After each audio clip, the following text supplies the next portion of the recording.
আমরা অতীতের কর্মসূচিতেও মাঠে ছিলাম, এবারেও এই ফ্যাসিবাদের আন্দোলনের কর্মসূচিতে নাশকতার কোন সুযোগ এই জাতি দেবে না, আগের দিনেও দেয়নি, এটা কোনো স্থানই পাবে না। তারা এটা সুযোগ পাবে না। আমরা মাঠে থাকবো, আমাদের ৮ দল মাঠে থাকবে ইনশাআল্লাহ। কথা বলার কারণে সংশয় তার সরকারকে দূর করতে হবে।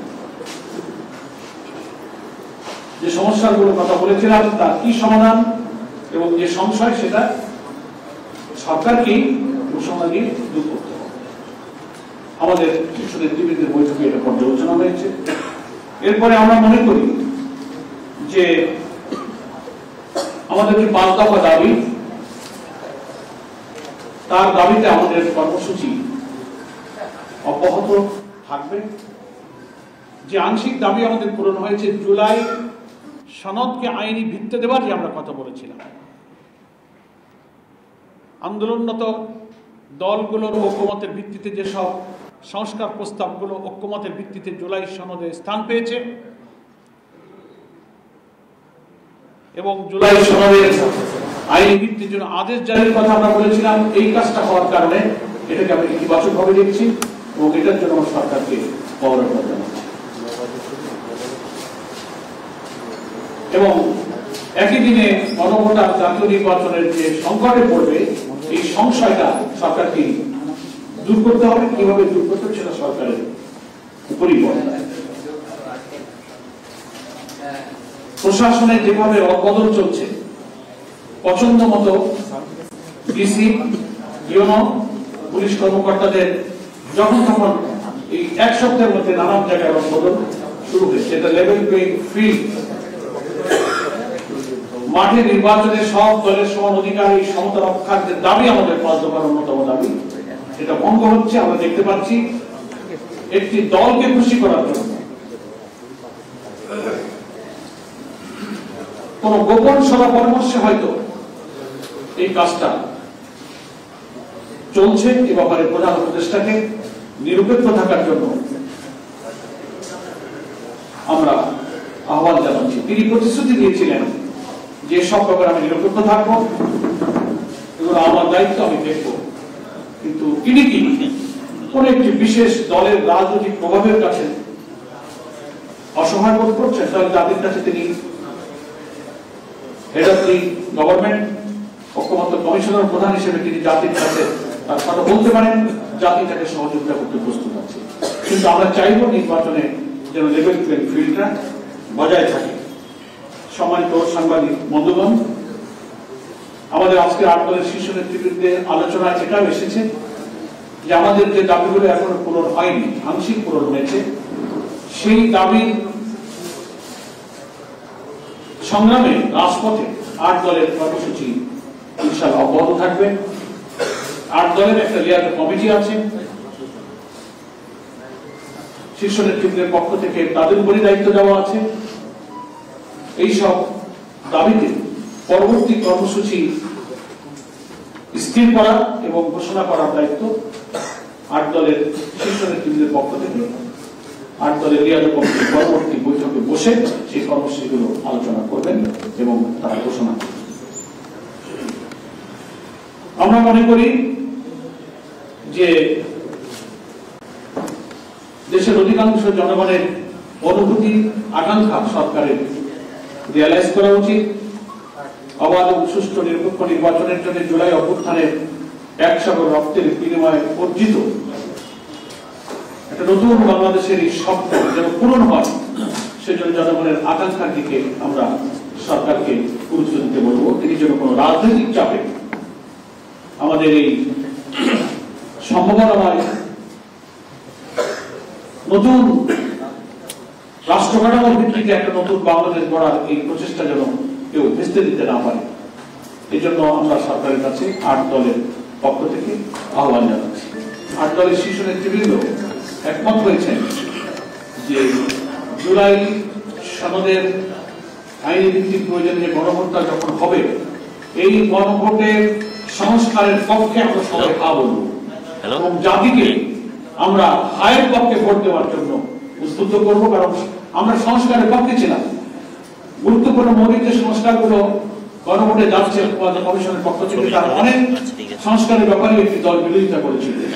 আমরা কিন্তু সেই সংস্কারগুলো চেয়েছিলাম, সেই কারণে আমরা এই সংস্কারের পক্ষে আছি এবং আমরা দেশবাসীকে এই সংস্কার প্রস্তাবের পক্ষে হা ভোট দেওয়ার জন্য একই সঙ্গে আমরা আহ্বান জানাতে থাকবো এবং সরকার যেন এই সংস্কার প্রস্তাবগুলো জাতির সামনে তুলে ধরে কি কি সংস্কার করা হচ্ছে, কি বিদ্যমান রাষ্ট্র ব্যবস্থায় আছে আর কি নতুন হবে, চমৎকার করে সুলিখিত ভাবে ওয়েবসাইটে হোক, ইলেকশন কমিশন তার ওয়েবসাইটে পাবলিক করতে পারেন, সরকারি প্রচারপত্র বিলি করে জাতীয় প্রচার মাধ্যমে ব্যাপকভাবে প্রচার করে জনগণ যেন এই সংস্কার প্রস্তাবের পক্ষে হা বলতে পারে, তার প্রয়োজনীয় উৎসাহ দেওয়া, প্রয়োজনীয় ব্যাখ্যা বিশ্লেষণ করে জিনিসটাকে সহজ করা দরকার।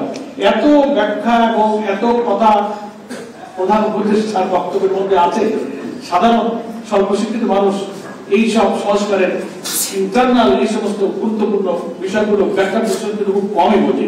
এটাকে অতি সহজ করে কিসে আমরা হা বলতে যাচ্ছি, সংস্কারে গৃহীত সব বিষয়গুলোকে অতি সহজ করে ভোটারদের কাছে, দেশবাসীর কাছে সরকারকে পেশ করতে হবে। ধন্যবাদ। দলের কর্মী বাহিনী প্রথম দিকেই তো ন্যায়ের পক্ষেই প্রচারণা শুরু করছিল, আমাকে না বলছে। তো এটা দিয়েই প্রমাণ হলো যে জাতিকে নতুন রাষ্ট্রে উজ্জীবিত করে একটা নতুন অভিযাত্রায় সংস্কারের কারা বিরোধিতা করছে, কারা না, এটা তো জাতি চিনতে পারলো। ওটা জাতির সংস্কারের পক্ষে, আর যদি কেউ এটার বিপক্ষে যায়, জাতি নিশ্চয়ই তাদের প্রত্যাখ্যান করবে। আর আমার সাংবাদিক বন্ধু যে প্রশ্ন করেছেন যে তিনজন বিতর্কিত বা সরকারকে মিসগাইড করছে বলে আমাদের একজন নেতা যে বক্তব্য দিচ্ছেন বা আমরাও বলছি, সবকিছু ফর্মালি রাষ্ট্র রাজনীতি নানান সংস্কৃতিতে সবকিছু ফর্মালি কিছু বলা যায়, আবার কিছু ইনফরমালি বলতে হয়। তো যদি আমরা প্রয়োজন মনে করি, আমরা তখন সময় মতো সেটা বলবো, এর তথ্য প্রমাণ আমাদের কাছে আছে। কিন্তু আমরা মনে করি সরকার ব্যাপারে সজাগ থাকবেন, সরকারের নোটিশেও আছে। আমরা প্রধান উপদেষ্টার সঙ্গে যখন সাক্ষাৎ করেছি, আমরা খোলামেলা তার সামনেও কিন্তু যথেষ্টভাবে প্রকাশ করার চেষ্টা করেছি। আশা করি জনগণের এই পারসেপশনটা সরকার উপলব্ধিতে নেবেন এবং কোন উপদেষ্টা দলীয় ভাবে প্রভাবিত হয়ে মিসগাইড করার কোনো কথা শুনলে আশা করি প্রধান উপদেষ্টা যে রাজনৈতিক প্রজ্ঞা, দূরদর্শিতা, যে স্যাগাসিটি, যে ফারসাইটনেস আছে, এটা দিয়ে বিবেচনা করে তিনি নিজেকে নিরপেক্ষ রাখার জন্য সজাগ থাকবেন, এটা আমরা আশা করি। আমাদের কর্মসূচি, আমাদের লিয়াজো কমিটির উপর দায়িত্ব আছে, তারা বসবেন এবং কর্মসূচি ঘোষণা করবেন। আমাদের আন্দোলনের সব দাবি তো পূরণ হয়নি, এই জন্য আমরা প্রোগ্রামে যাবো। আন্দোলন চলমান। হ্যাঁ,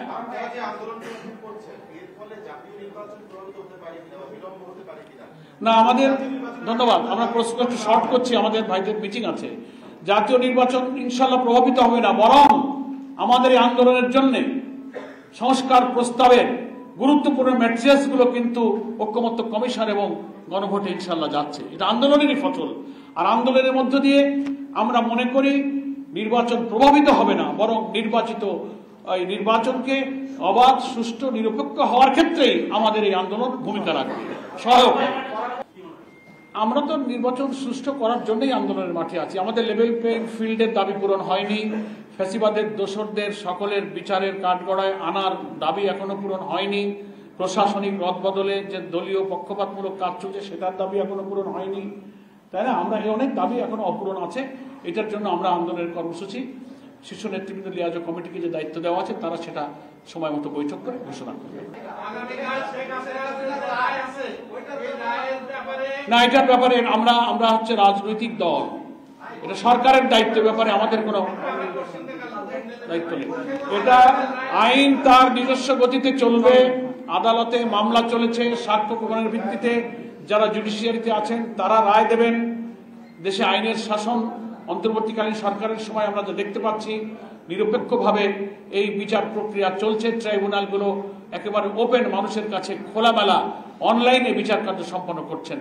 আগে যে সমস্ত রাজনৈতিক বিচার হয়েছে, সাজানো মামলা, সাজানো বাদী, সাজানো সাক্ষী, সাজানো এজাহার, সাজানো বিচারক, এই বিচার তো তা হচ্ছে না। ফলে এই বিচার প্রতি জাতির আস্থা আছে, আমরা আইনের উপরই আস্থা রাখি। আমরা অতীতের কর্মসূচিতেও মাঠে ছিলাম, এবারেও এই ফ্যাসিবাদের আন্দোলনের কর্মসূচিতে নাশকতার কোন সুযোগ এই জাতি দেবে না, আগের দিনেও দেয়নি, এটা কোনো স্থানই পাবে না ইনশাআল্লাহ।